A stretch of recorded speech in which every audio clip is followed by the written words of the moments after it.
El universo de la Tierra Media que creó Tolkien es de los más amplios y uno de los pioneros de la literatura fantástica. De ahí se puede extraer una cantidad de contenido gigante, ya sea películas, videojuegos, teorías, etc. Aunque lo más conocido son las dos trilogías del Hobbit y El Señor de los Anillos. Y, como habréis podido comprobar con el título y la miniatura, en el vídeo de hoy nos vamos a centrar en la trilogía que lo empezó todo, en las que algunos consideran tres de las mejores películas de la historia. He de decir que yo aún no me he leído los libros, lo tengo pendiente y sé que algún día exprimiré toda la información que redactó Tolkien, pero por el momento aún no lo he hecho. Sí que es verdad que me he informado, porque una vez acabas de ver todas estas películas, solo quieres ver más y más de este universo. Todos los personajes, toda la historia que hay detrás. Vamos, si es que me puse a buscar qué edad tenía cada personaje y cuánto vive cada raza, para orientarme un poco cronológicamente. Pero como digo, hoy vamos a hablar del contenido que nos brindó con las películas el gran director Peter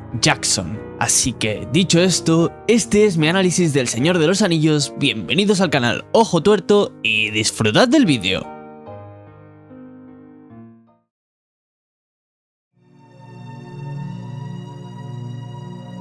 Podríamos creer que para iniciar esta historia llena de epicidad y de batallas gloriosas se necesitan dragones o gigantes. Sin embargo, a veces sirve con un simple aro de oro que sostiene todo el peso del bien y del mal. El Señor de los Anillos no es solo una historia de fantasía, sino que es un reflejo del alma humana. El anillo único no es un mero complemento, ni siquiera es un objeto, es un espejo que nos muestra lo peor y lo mejor de cada personaje. Es una tentación silenciosa, una voz que no grita pero susurra justo lo que quieres oír. No hace falta que nadie lo use para sentir que está ahí, que su presencia nos envuelve. Está en el viento, en el sonido. Vemos su presencia incluso en el movimiento de la cámara, cuando ésta se detiene en él, como si fuera un corazón latiendo. El anillo es mucho más que un artefacto mágico, es una metáfora del poder absoluto, de esa fuerza que todos creemos poder controlar, hasta que nos controla a nosotros. Corrompe a quien lo posee, porque promete poder.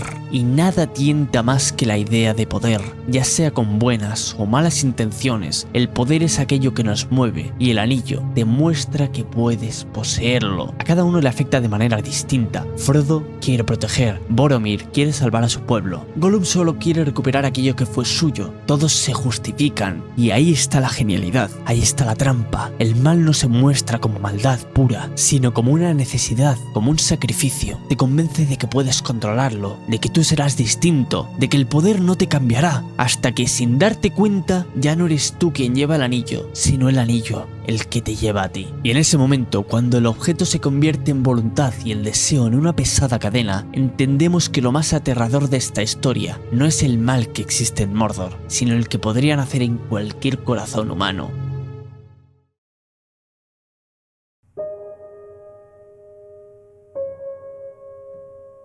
Y si el anillo representa la oscuridad, la más clara representación de la luz es Sam. En una historia llena de magos, reyes poderosos y ejércitos legendarios, el verdadero héroe que hay detrás de todo es un jardinero. Sam no combate con espadas magníficas ni hace discursos gloriosos, solo acompaña, y aún así su lealtad sostiene al mundo. Frodo lleva el anillo, sí, pero Sam lleva a Frodo, y eso lo convierte en el corazón de esta historia. Es la representación más pura y cotidiana del heroísmo, ayudar cuando el otro ya no puede, seguir cuando todos han perdido la esperanza. Cada vez que Sam cae y se levanta, nos recuerda que la fortaleza no está en la fuerza, sino en la constancia. Cuando todo se vuelve oscuro, Sam no mira al abismo, mira a Frodo. Y en ese gesto hay una enseñanza brutal. El verdadero héroe no es el que derrota al mal, sino el que impide que el bien desaparezca. Por eso, cuando dice Come on, Mr. Frodo.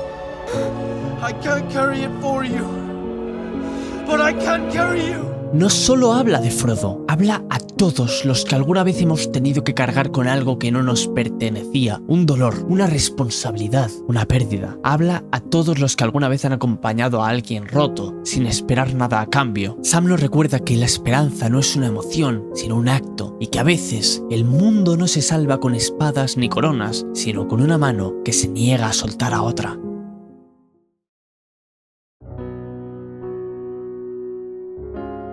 Por otro lado, no podemos olvidar los momentos de pura grandeza, esas batallas que definen una era y que hacen que El Señor de los Anillos se sienta más que cine, se sienta como historia. Jackson consigue algo que muy pocos directores logran, dar a la guerra una belleza triste, una poesía visual que te arrastra hacia la batalla. No son simples peleas de espadas y escudos, son manifestaciones de esperanza, de desesperación y de fe. En el abismo de Helm, la lluvia y la oscuridad parecen pesar tanto como el miedo de los hombres que esperan que llegue el amanecer. En Minas Tirith, los caballos galopan como si cargaran con los sueños de toda una civilización que se niega a morir. Y en la Puerta Negra de Moria, cuando todo parece perdido, no luchan por reinos ni por banderas, luchan por Frodo, por un amigo que aún cree en la luz. Esa es la esencia de las batallas. No son guerras por conquistas, son actos de resistencia. No se idealiza la violencia, pero la convierte en un símbolo. Cada impacto tiene peso, cada caída importa. Lo colosal y lo íntimo conviven en el mismo plano. Un ejército de miles de orcos frente a un hobbit que apenas puede sostenerse en pie. Esa dualidad es el corazón de la trilogía, porque mientras los grandes se enfrentan al enemigo con espadas y lanzas, los medianos Sam y Frodo libran su propia guerra. Dos batallas paralelas, una gigantesca y ruidosa, la otra invisible y silenciosa, ambas necesarias, ambas heroicas. En el fondo, las batallas del Señor de los Anillos no buscan glorificar la guerra, sino recordar su coste.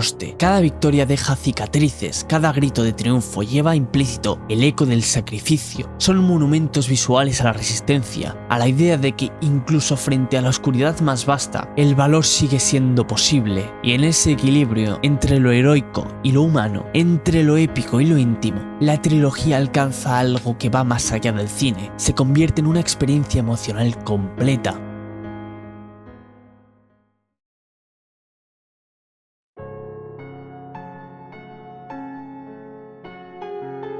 Y entre toda esta magnificencia nos encontramos a Gollum, la criatura más trágica de toda la historia, un ser que no encaja del todo en el bando del bien ni en el del mal, que existe en un punto intermedio, en esa zona gris donde habita la contradicción humana. Gollum no es un villano, es un espejo roto, una advertencia viviente de lo que puede pasar cuando la obsesión y la culpa se devoran mutuamente. Es lo que Frodo podría haber llegado a ser si el anillo lo hubiera consumido por completo. Por eso su presencia es tan inquietante. No es un enemigo externo, es un reflejo posible. Cada vez que Frodo lo mira, no ve una criatura monstruosa, ve su propio futuro si deja de luchar. Gollum es víctima y verdugo, traidor y compañero, inocente y asesino. En él conviven todas las contradicciones del alma. Lo odias y lo compadeces en la misma escena, lo desprecias y a la vez deseas que se salve, porque en el fondo, Gollum representa la parte más frágil del ser humano, la que desea ser amada incluso después de haberse destruido a sí misma. Su frase obsesiva que repite sin parar, mi tesoro, es la expresión de una soledad infinita, de alguien que ya no distingue entre amar algo y depender de ello. Lo trágico de Gollum es que su única conexión con el mundo es precisamente lo que lo separa de él. La interpretación de Andy Serkis y el uso del CGI lo convierten en una figura viva, incómoda, casi humana, pero que no llega a serlo. No hay nada caricaturesco en su actuación. Cada movimiento, cada espasmo, cada mirada perdida tiene un peso emocional. Es un personaje que da miedo no por su aspecto, sino por lo reconocible que resulta la desesperación.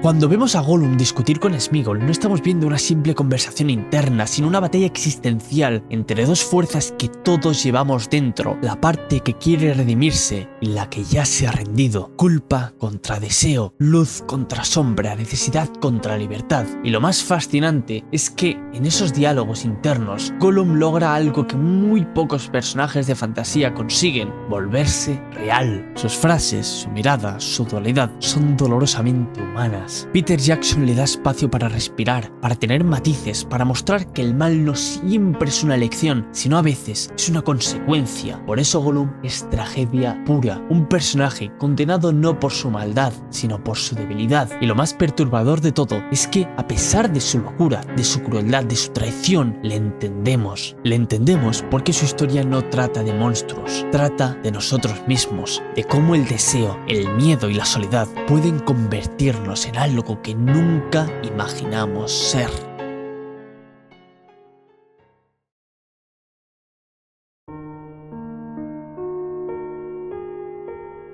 Adaptar una obra tan inmensa no era tarea fácil, no solo por su extensión o su complejidad narrativa, sino porque El Señor de los Anillos no es simplemente una historia, es un mundo entero con sus lenguas, mitologías, razas, dioses, cronologías, etcétera, etcétera, etcétera. Traducir todo eso al cine, sin perder su alma, parecía una misión imposible. Sin embargo, Peter Jackson se atrevió, tomó lo inabarcable y lo convirtió en cine puro, en una experiencia visual y emocional que no busca reemplazar a Tolkien para nada, sino rendirle homenaje desde otro tipo de lenguaje, como lo es el cine. Lo hace con un respeto casi religioso, pero también con audacia creativa que logra equilibrar lo íntimo con lo épico. Sí, es verdad que hay omisiones, cambios y licencias que se toma Jackson, pero la esencia permanece. No están todos los capítulos, ni todas las canciones élficas, ni cada detalle del pasado de la Tierra Media, pero lo que sí que está es el espíritu. El director entendió que el corazón del Señor de los Anillos no está en los nombres o en las fechas, sino en las emociones, la amistad, la tentación, la pérdida, la esperanza. Esa mezcla de melancolía y grandeza, de belleza y peligro, de fin de una era y comienzo de otra. Cada decisión está pensada para emocionar, sin perder el alma del relato. Las batallas son espectaculares, sí, pero lo que de verdad queda grabado no son los choques de espadas ni los ejércitos interminables. El corazón de la trilogía está en los silencios, en Frodo temblando bajo el peso del anillo, en Gandalf mirando al horizonte sabiendo que el fin se acerca, en Sam mirando el cielo entre ruinas buscando una estrella que aún resista. En esos momentos donde el Señor de los Anillos se vuelve humano, donde el mito se despoja de su grandeza y deja ver un atisbo de vulnerabilidad. Jackson entiende que la épica no solo está en la guerra, sino en la resistencia interior, en el gesto de seguir adelante cuando ya no queda nada.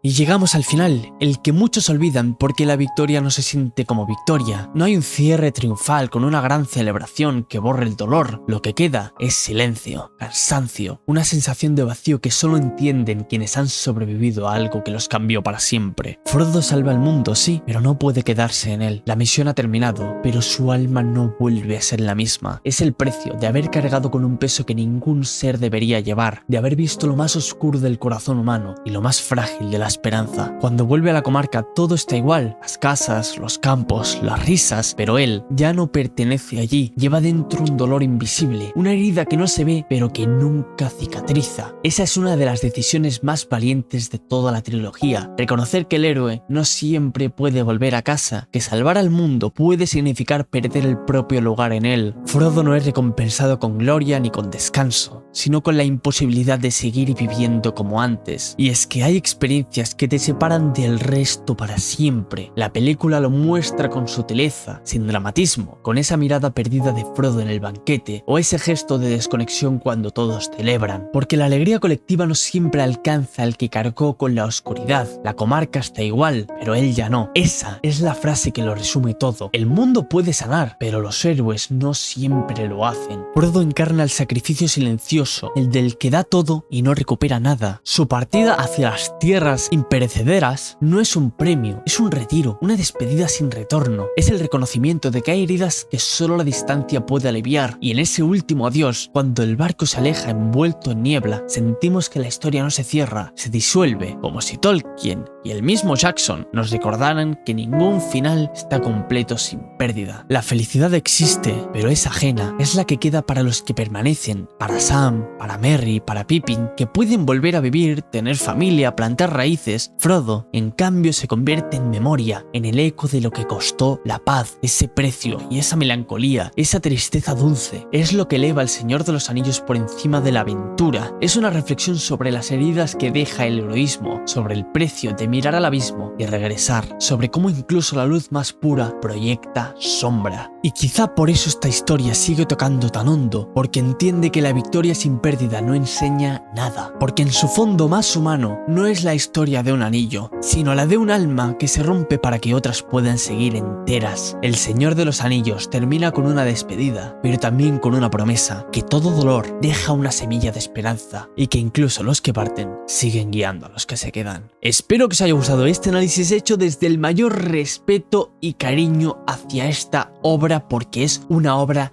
legendaria. Si os ha gustado, dadle like, suscribiros y un saludo desde Ojo Tuerto.